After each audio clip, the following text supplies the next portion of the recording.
Southwestern Family of Companies welcomes you to the Action Catalyst. Each week, our diversely and amazingly accomplished guests share their insights and inspirations to help us ignite our own. So let's invest attention together to breathe, to reflect and refocus, and decisively defeat that voice we call Mr. Mediocrity. Then let's enjoy moving forward to make a positive difference in our world. We are looking forward to sharing our guest with you today. Dr. Angela E. Lauria is the founder of the Author Incubator and creator of the Difference Process for writing a book that matters. She has been helping people free their inner author since 1994. She has helped over 1,000 authors in transformation write, publish, and promote their books. Angela is the author of Make 'em Beg to Be Your Client, the nonfiction author's guide to selling, serving, and funding a movement. Make 'em beg to publish your book, How to Reach a Larger Audience and Make a Full-Time Income in the Extremely Overcrowded World of Personal Development. The Incubated Author, 10 Steps to Start a Movement with Your Message. And The Difference, 10 Steps to Writing a Book That Matters. She has a BA and an MA in Journalism and Media Affairs from the George Washington University and a PhD in Communications from the European Graduate School, and lives in Washington, D.C. Enjoy this episode. Well, this is Dan Moore, and it is such a pleasure to welcome Angela Lauria to the Action Catalyst. So welcome, Angela. Hey, thanks. I'm glad to be here. Well, just looking at that array of books behind you, I know that you understand that although dogs may be people's best friend, books have been our best friends even longer. So it's great to see that. That is true. That is true. And now I think more than ever, I think we're having a new golden era of books. Everybody's home with their books and they're reconnecting with them all. Well, that's true. To put this in perspective, we are recording this really in the middle of a time when the majority of states are currently in lockdown at some form or another. By the time you actually listen to this podcast, it may be all the states. We may have been through it. We don't really know where we are, but we know that at the moment we have an opportunity to get some insights and some inspiration from you, Angela, which would be great. Could you do kind of a little bit of a tour through the different pivot points in your career that got you to where you're now the Author Incubator and you help people's ideas get into print and become live? For sure. Well, I went to the George Washington University in Washington, D.C., majored in journalism and wanted to be an investigative reporter.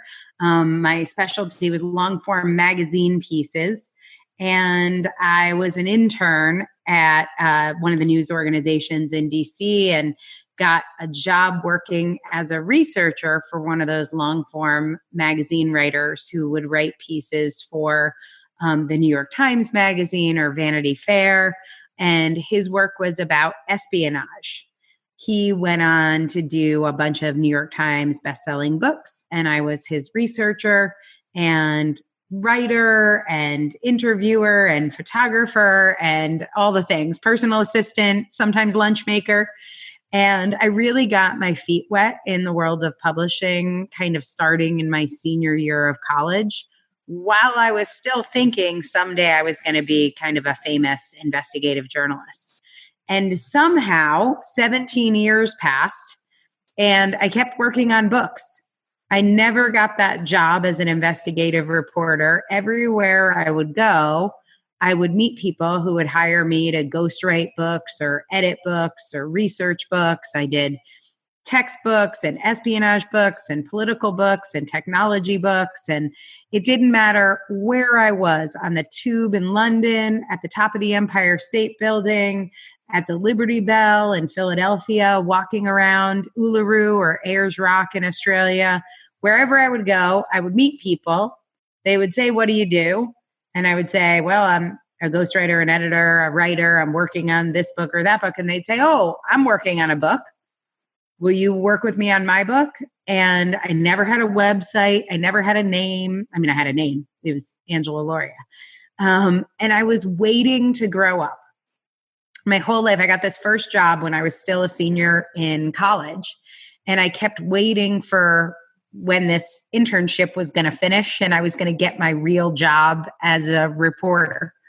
And eventually I went back to grad school Grad school was really expensive. I had to pay my way through grad school. So I started doing books for VC-funded startup firms. And I developed this method of using books to drive leads for high-tech software. So I was entrepreneur in residence at Bain Capital, and I worked with a lot of Silicon Valley startups and helped them drive lead gen using something called now inbound marketing, but there wasn't even a name for what I was doing. I used a lot of stuff I learned from direct response marketing in research when I was in grad school. And somehow life passed, and it was 17 years before I realized I had been waiting to start my life. I was just about to turn 40, and I was like, I need to evaluate where I want to be when I turn 40. So I hired a life coach, which I did not know what that was, to figure out who I was going to be when I grew up. And I hired kind of a famous life coach. Her name is Martha Beck. And she has a book called Finding Your Own North Star, which I fell in love with. I found her through Oprah's magazine. And I spent 3 years trying to figure out what I was going to do when I grew up. And my late 30s, it was 37 to 40. And I was writing books and reading self-help books, trying to figure out what I was going to do. When one day it hit me like it was right under my nose the whole time, I should help life coaches write books. I should take everything I know about driving leads for software companies. And at the time I was doing a book called Windows Server Backup 2.0. And I was driving 1,900 leads a month to a backup software system. And I was like, if I could drive 1,900 leads a month to life coaches and executive coaches and wellness coaches and things I actually believed in, not that I don't believe in Windows Server backup, but it's not my purpose on the planet, that I would have the life I really wanted to have. That was my North Star. And so in February of 2013, 1 month before I turned 40, I opened the Author Incubator. And that is the story of how we became the most successful publishing company in the personal growth development space. We have over 1,000 Amazon bestselling authors. Over 250 of our authors have generated $250,000 or more from our books. We've got 20 millionaires. 76% of our authors make $100,000 from their book, and 99.6% success rate in terms of completion of their books. Wow, like triple wow. It's something I'd never even heard of before, and you invented it, this whole publishing incubator. And it's a fantastic story, Angela. It's such a crazy, like there's a book that I read called Body of Work. I think it's somewhere right over here. And by Pam Slim. And it talks about how all of the moments in your life will add up at some point. And all of my work in publishing, and then all of my work in inbound marketing, in the software world, like it all just came together in a very unique way that I don't think anybody else has that combination of skills. So it really does feel like my purpose on the planet. Well, you may know what Albert Schweitzer said about that. He said, when a person's talents and the needs of the universe meet, then they've found their purpose. Well, that's what it feels like over here. You have definitely done that. And the 17 years when you were waiting to grow up, you were actually growing into exactly what you've been doing. Which I think is true for everyone, by the way. I think we're all like looking, not maybe we're all, but a lot of us are like looking. Around that time when I was 37, the reason I hired Martha Beck is I had decided I wanted to go to law school. I wanted to be a personal injury attorney. And before I did that, I wanted to make sure I was right. So I really wanted Martha Beck. When I found her, I Googled books like What Color is My Parachute? And I wanted to like take a quiz that would tell me you should be a personal injury lawyer. And really what Martha Beck kept doing is pulling me back to me. She was like, what do you lose track of time doing? And my thought was like, well, reading personal development books, but no one's going to pay me for that. Like, what do you naturally get assigned to do? What do people ask you to do? Well, write, but no one's going to pay me to write. Everyone could do that. And the answer was right under my nose, but I was looking hither and yon, to be a lawyer or something that was totally not who I was. I just couldn't see it, and it was right in front of me. Oh, I think that's such a powerful insight. And what I'm taking from that is don't look too far. It could be right smack under your nose. Sometimes that's the hardest place to look. Very, very true. And by the way, today is your birthday. Happy birthday to you. Thank you very much. Yeah. So I am 47 today, which means it's also almost the birthday of my company. So the company just turned 7 last month. Oh, I think it's a fantastic combination of great events. Well, we're talking in the midst of the pandemic at this point, Angela, and I'm just curious, what has your many experiences, how do they come together in ways that helping you cope with what's going on right now in this unprecedented set of circumstances? I do feel really lucky that the last 7 years I have spent building a company that delivers online trainings and teaches life coaches how to develop online trainings. So we work with experts, entrepreneurs, coaches, healers, doctors, therapists, nurses, and we help them take their expertise that they're used to delivering in person and instead to deliver it in an online format. And we use the book, just like I did with in my software days, we use the book to drive leads to them. And so for my clients, one of the biggest barriers to entry was people didn't know Zoom. People didn't understand you could be helped or have a deep relationship through a screen. People, when they were in pain with their shoulder, thought, I got to go into a physical therapist's office. And we've been offering solutions to that for 7 years now. And one of the things I think that's helping me through this, incredibly challenging time for all of us is seeing the breakthroughs that are happening now in technology. This is going to be the golden era for online training, the golden era for books as lead gen, the golden era for life coaching and some of the introspection we've had to do to manage the anxiety around this. I really do feel like this is happening for reasons that we will someday look back and understand, just like we can understand how the Great Depression shaped America. But the people who will help us through this time are not the bridge builders and the train track layers, but they are the life coaches and the online learning practitioners who have been there and been building the courses and creating the content to take us to the next level. Absolutely. So really, you're starting from a position of gratitude, grateful for being who you are, where you are in these times, and actually being an agent of progress for everybody that's trying to get through this. Yeah, I thought all of this was going to happen in about 20 years.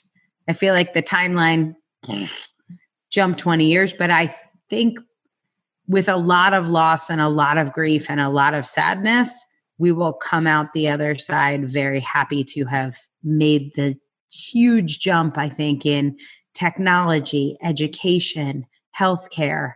I think everything is about to have a massive infusion of cash and energy and intention and intelligence and focus. And we're going to see some pretty awesome things invented during this time. Well, I can speak for me. It's definitely a massive leap. For you, it's probably a bit of a hop. And for my children, they've grown up in it. So right. We're making that transition. You work with lots of self-help authors, lots of people that help people come to grips with things. If you were counseling somebody that just felt this sense of anxiety and the sense of desperation and don't know where to turn, what would you pull out as sort of a toolkit, some 1, 2, 3s for dealing with this sense of paralysis or fear?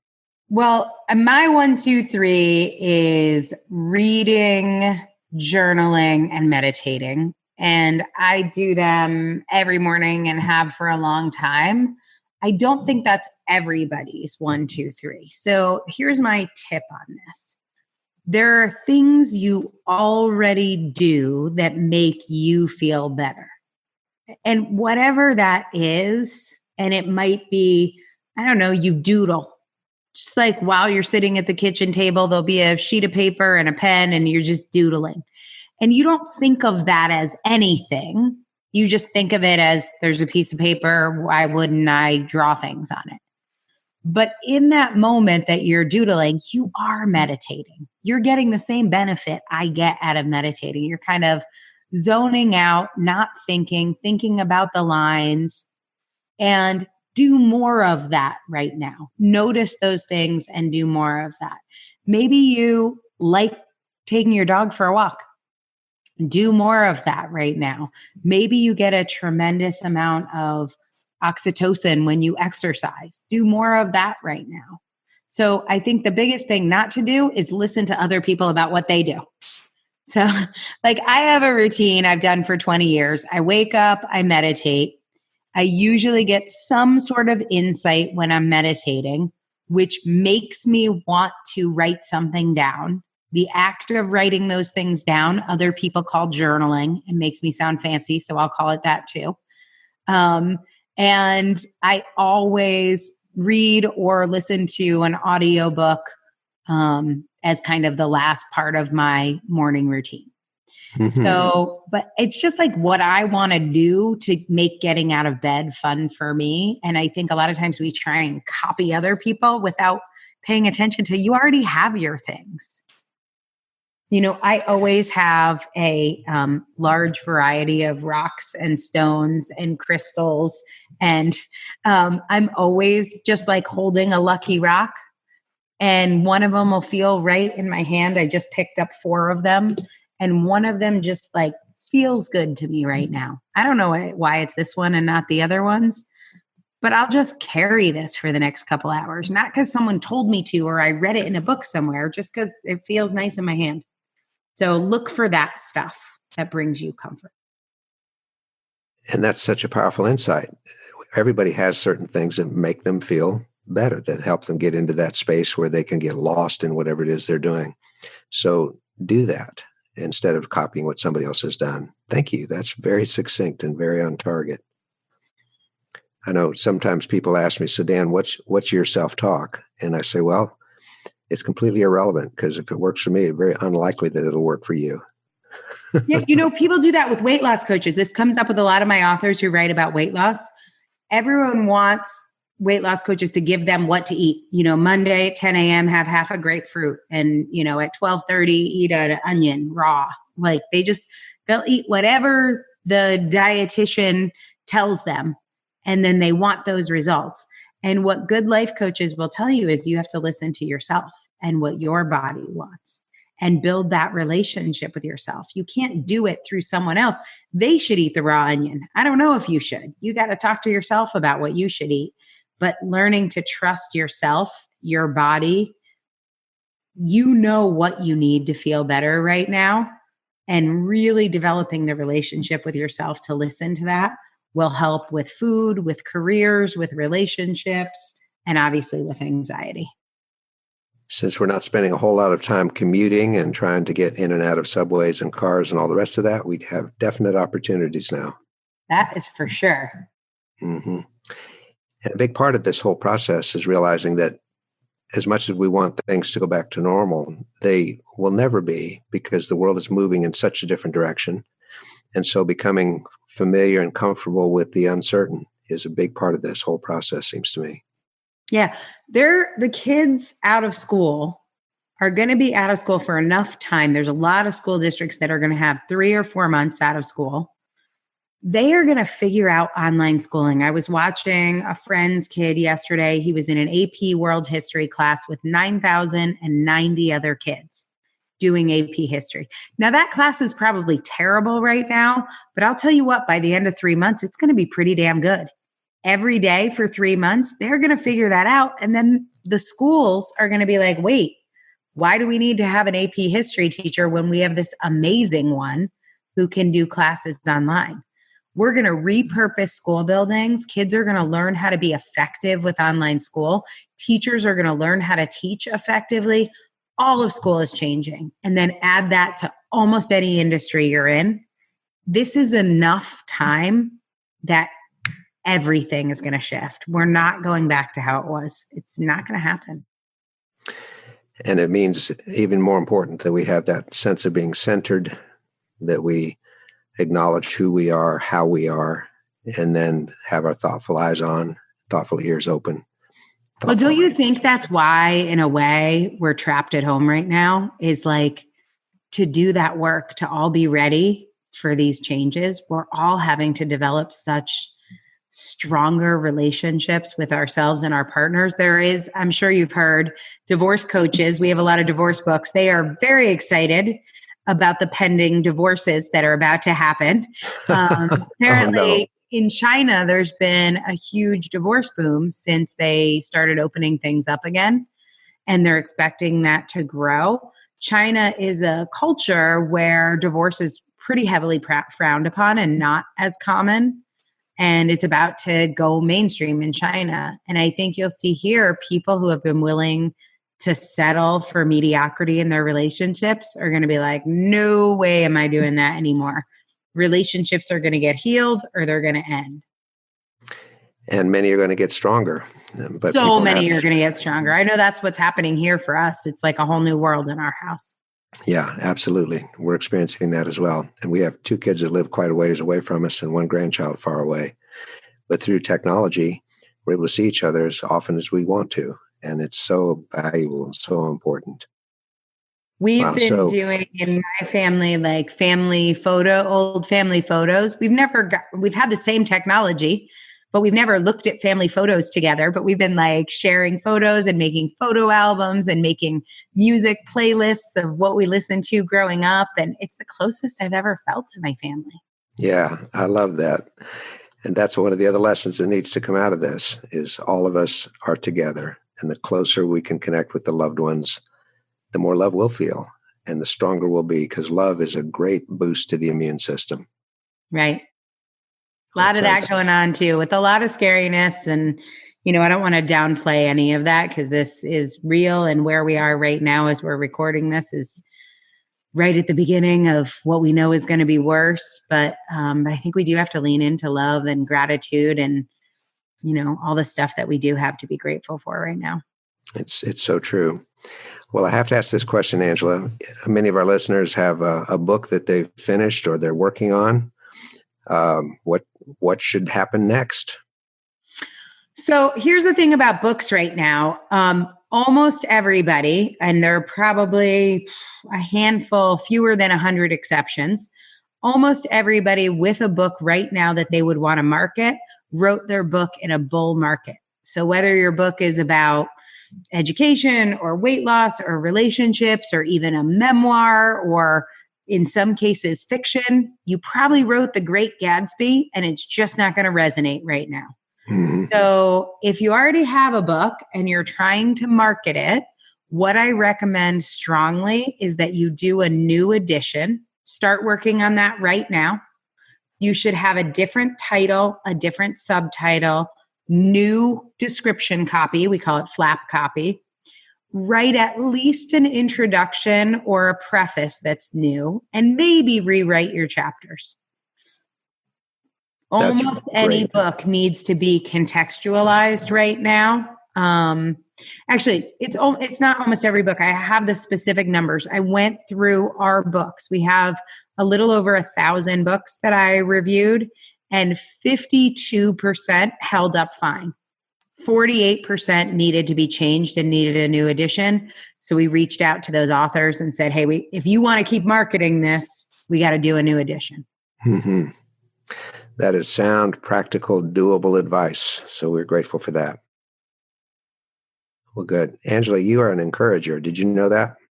I did not, but I am happy to encourage. I am happy to be encouraged and to spread a little of that love around right now. You have certainly done that for all of us. So on behalf of all of our listeners, thank you. Continue to stay safe. Continue to model the things that are going to help everybody do better as we emerge. And thank you once again. Thanks for having me. If you enjoyed this podcast, please make sure to subscribe. To stay updated on everything that the Action Catalyst is up to, Make sure to follow us on Facebook and Instagram at Action Catalyst Podcast and Twitter at Catalyst_Action. Thanks for listening.